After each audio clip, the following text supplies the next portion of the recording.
Hi,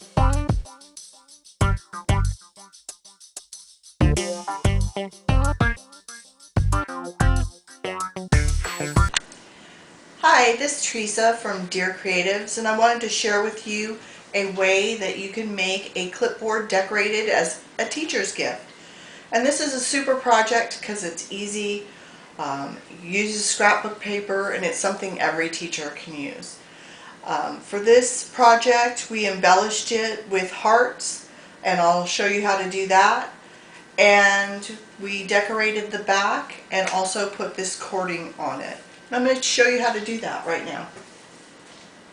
You take a standard clipboard, and the way you're going to mark out your paper is you're going to take your scrapbook paper and lay it face down on the table. Now, the whole supply list is going to be on the website. You'll see that you need 2 of the same scrapbook papers and 1 coordinating unmatching. Now that you're laying the clipboard on the paper, it will look something like this. You lay it on the table to mark all the way around where your cut lines are going to be.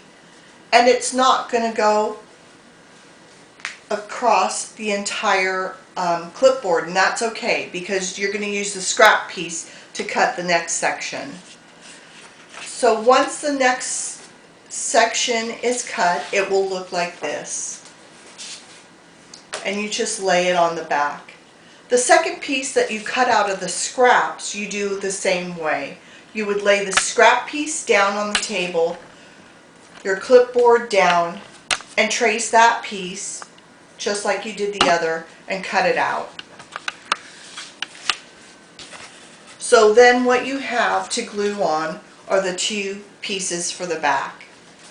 You just lay them on, placing them where you're going to be on your clipboard. And don't worry about the seam because that's where your coordinating piece of paper is going to be cut and placed. Now, to glue it in place, I used Elmer's Craft Bond Clear Dual Tip Glue Pen.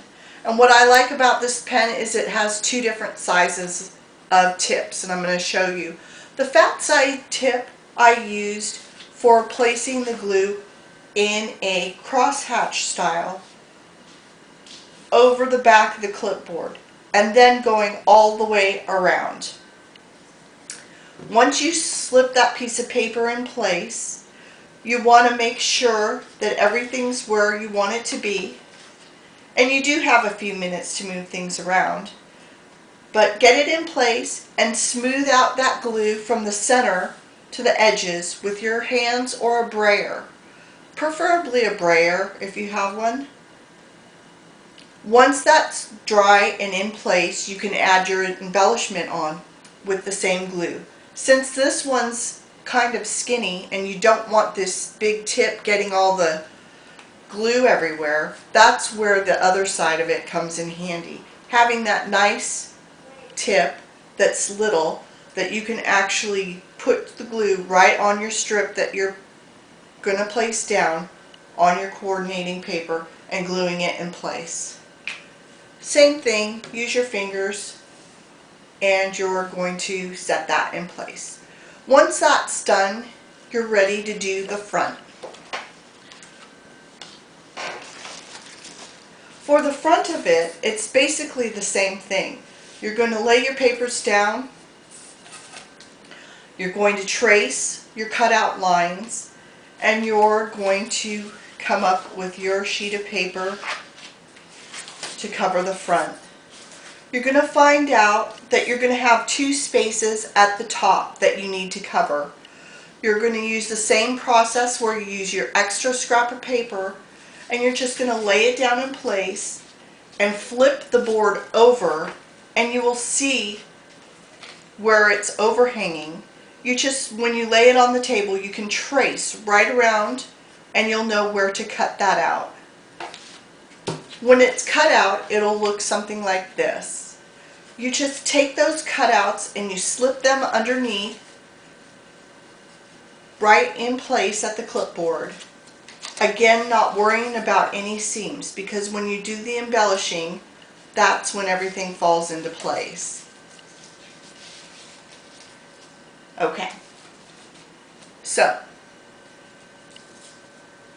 when it's all in place, you're not going to be able to tell. It's going to look something like this. This is a different one that we did. It's not all the way glued down, but you get the idea. Okay, and on the back, like this. The cord that we used is 1/8 of an inch, and it fits perfectly in those seams that go right around the edge of the board. That's again when you use that skinny tip. You just glue the edges and lay that cording right into place. It really holds it well, and you have a minute or two to move it around if you need to, but really it's best if you set it there quickly. The next thing I did was I took little wood hearts that you can get at the craft store, and they have a hole in it. I just painted them with Ceramicode or American Crafts, any kind of craft glue in coordinating colors that you like. For the first project I did, we painted them white. You can see on the back. That's what it looks like when it's painted with one coat. I'd say 2 coats are best. Then what I used to embellish the heart with the glitter is Elmer's glitter glue. I chose the red for this project. And when I wrote the A+ teacher, I used Elmer's journaling pen. And they're really great. I really love it. So I can use it for other projects too. So I was super happy with this. These stickers I have on the website, what kind I used and where I got them.